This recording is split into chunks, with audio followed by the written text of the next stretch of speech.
Item number 5, SB 162, Senator Galgiani. Good afternoon. This is our treated wood disposal bill. Item number 5, colleagues. Please proceed. I'm pleased to author SB 162, which extends the current successful operation of the disposal of treated wood waste into either a Class 1 hazardous waste landfill or a composite lined landfill with specific management standards which are set to sunset in 2017. I had the opportunity as Chief of Staff to Assemblywoman Barbara Matthews to develop the original statute in 2004, which was under AB 1353. That law was an agreed-upon management standard between the business community and the environmental community and was worked through with regulators, including Cal Recycle, then CIWMB, and DTSC. The administration was directly involved because state and local governments are one of the primary users of treated wood, especially at our parks system and Caltrans, to name just a few. That bill passed with bipartisan support and only one no vote in the entire legislature. The original statute had a sunset to evaluate how the program was working. That sunset was extended by SB 909 in 2011, and that bill had a unanimous vote of the legislature. The initial program required the treated wood industry to work with regulators and landfill operators and the public to provide public educational outreach on the proper use and handling of treated wood. This has been a successful effort with over a 95% compliance rate. I have a number of supporters, including the business community, the treated wood industry, agriculture, the transportation sector, including ports and railroads and utilities who use treated wood, the building industry, and the waste and recycling sector, to name just a few. I have witnesses with me today who will make brief comments. Kathy Lynch, representing the Western Wood Preservers Institute, and Alex Flores, representing Thunderbolt Wood Treating, Inc. in my district. I respectfully ask for your aye vote. First witness, please. Thank you, Mr. Chairman, members of the committee. Kathy Lynch, representing the Western Wood Preservers Institute. We are an industry that is located in California, and we produce about $110 million worth of product annually and $60 million in employment and taxes to California. These are small family-owned businesses, and they are California-based. We had the pleasure to work on the original statute, and it is a real success story.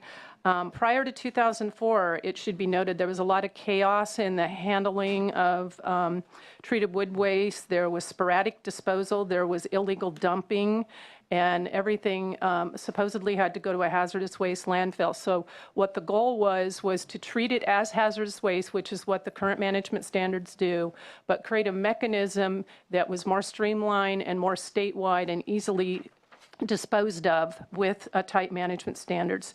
Today, treated wood waste has actually neither universal waste or treated woods are manifested, but treated wood has some additional customized things that we put in it, which is what has made it successful.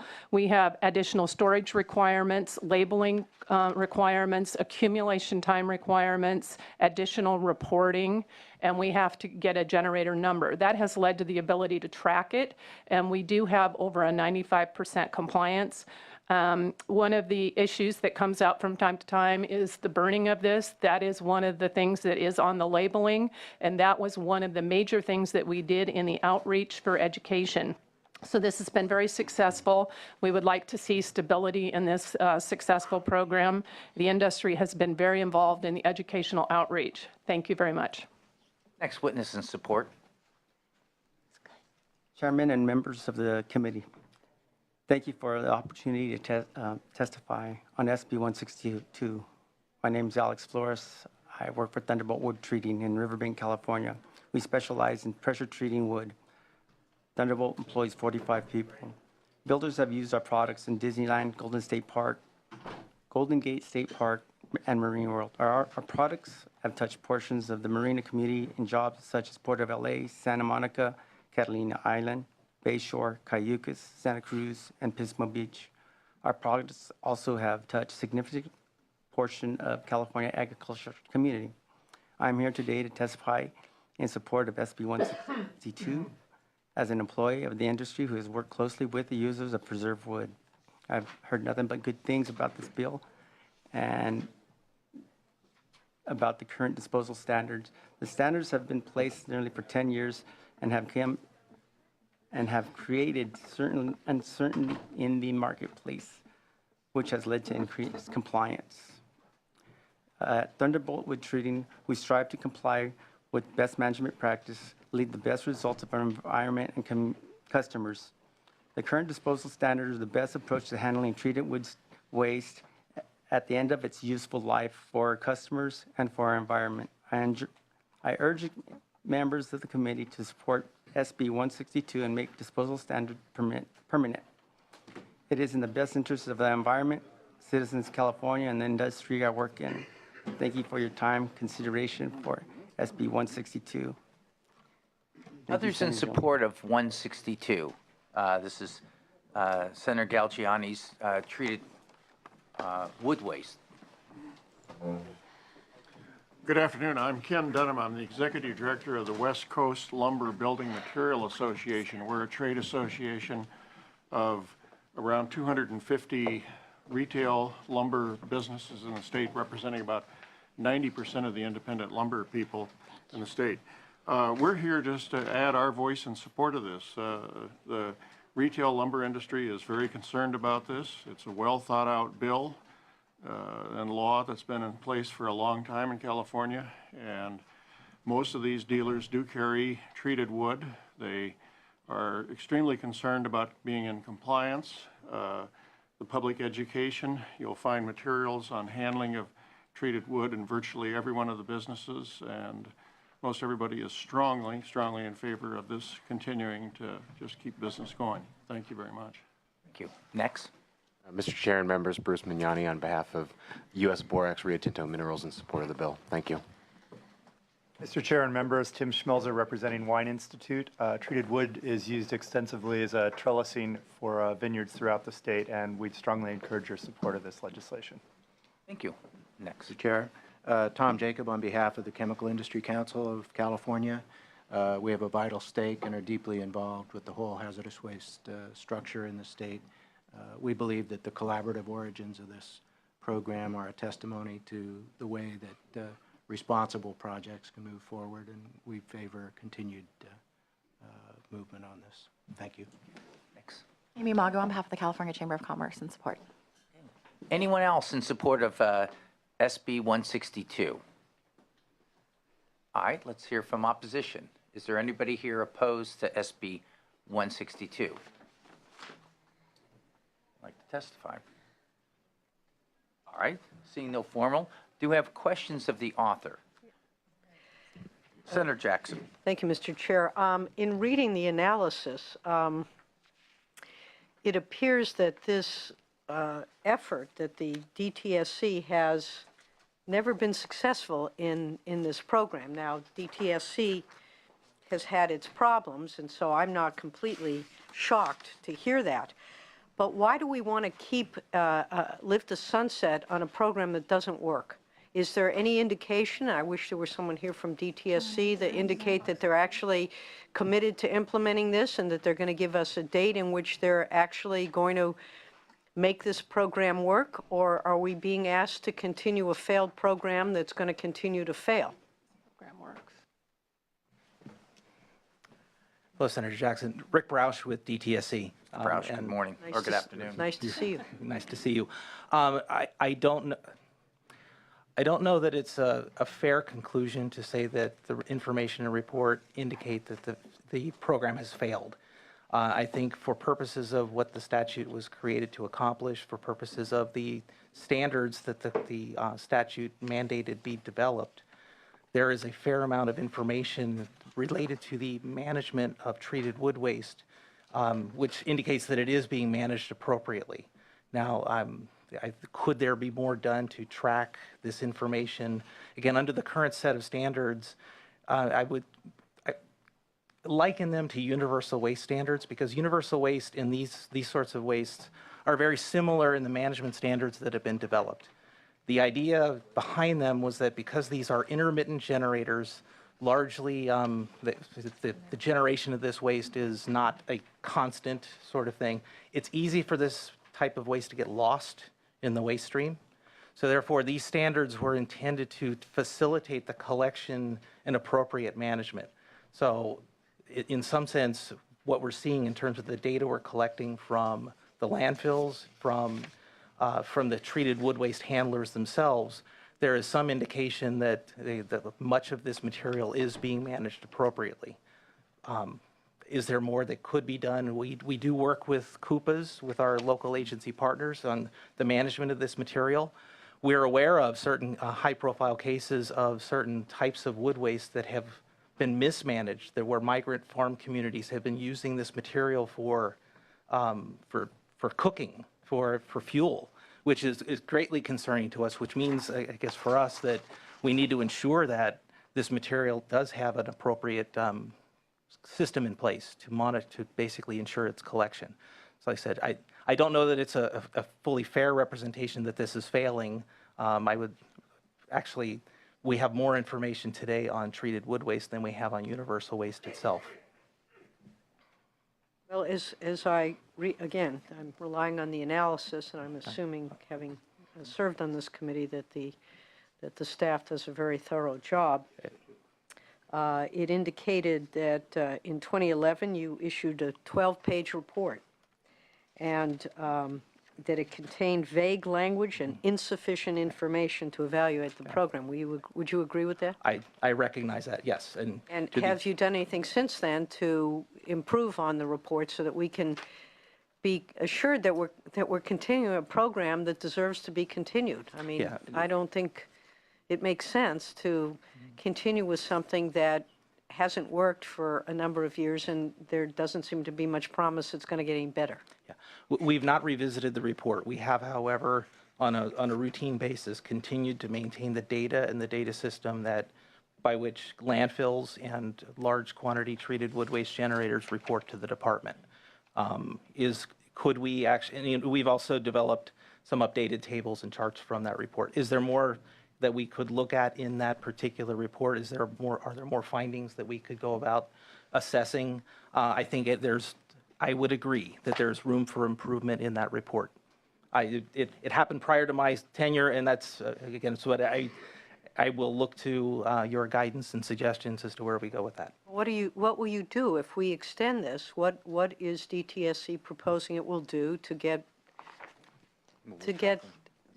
meet the responsibilities of the legislation and its mandate with respect to this product? Senator Jackson, and for all here, the bill actually doesn't extend the deadline, the sunset. It just eliminates it. Well, So I'm it would be sorry. even- Same thing. if Yeah.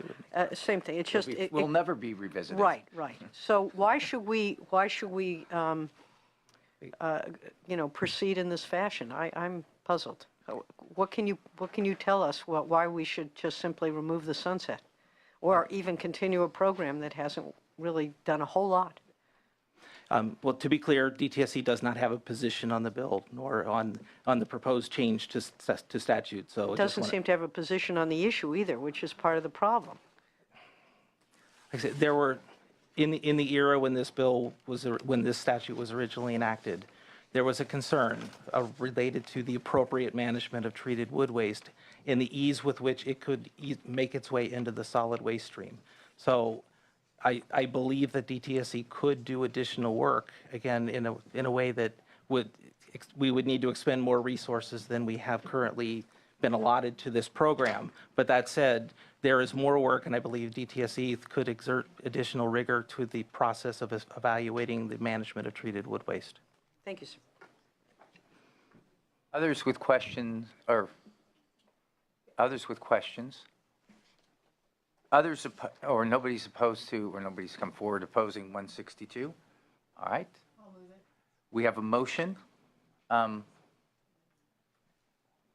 Senator Galgiani, why don't I you? respectfully ask for your aye vote. Okay.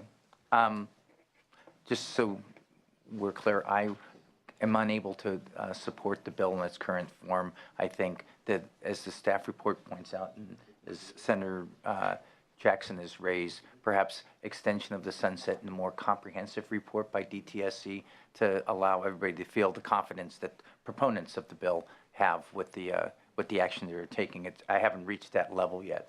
So please call the roll. The motion by Senator Bates. Item 5, SB 162 by Senator Galgiani. The motion is due pass and refer to Committee on Appropriations. Senators Wykowski? No. Wykowski, no. Gaines? Bates? Aye. Bates, aye. Hill? No. Hill, no. Jackson? Leno? Pavley? I'm sorry. Aye. Pavley, aye. 2-2. You have 2 votes. We'll keep that matter on call. Suggest that by appropriations, if this bill passed, I hope that is Very good. your suggestions. I think have a lot of merit. Let's turn to item number 11. Ms. Senator Galgiani has Senate Bill 348, the railroad crossing bill. Oh, that's on consent. Thank you very much. I saw, now that we have a moment, we have a quorum. Is there a motion to approve the consent calendar? This is, okay, there's a motion. This is 3 items that we've talked about way back in the morning. It's SB 2007, or 207 by Wachowski, SB 348 by Galgiani, and the committee bill SB 662. Ms. Assistant, please call the roll. The motion is due pass and refer to Committee on Appropriations with consent recommendation. Senators Wykowski? Aye. Wykowski, aye. Gaines? Bates? Aye. Bates, aye. Hill? Aye. Hill, aye. Jackson? Aye. Jackson, aye. Leno? Pavley? Aye. Pavley, aye. How many? How many votes? 5-0. That matter has 5 votes, or those matters have 5 votes. We'll keep the roll call open for the absent members. We did complete our hearing on our special order of business, SB 122. Senator Pavley, is there a motion? I can do that. Okay, there's a motion by Senator Pavley. Please call the roll. This is SB 122. Item 1, SB 122 by Senators Jackson and Hill. The motion is due pass as amended and referred to Committee on Appropriations. Senators Wykowski? Aye. Wykowski, aye. Gaines? Bates? I'm not voting. I didn't hear the discussion. That's all right. Senators Hill? Jackson? Aye. Jackson, aye. Leno? Pavley? Aye. Pavley, aye. Leno? SB 122. This is Jackson's sequel bill. Yes, I. Senators, This is your bill, SB 122, The CEQA bill. the sequel bill? Yes, Yeah. Senator Hill? Call the roll.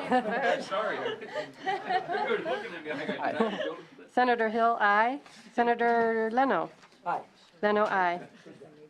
5-0. Okay, so we'll keep it open, right?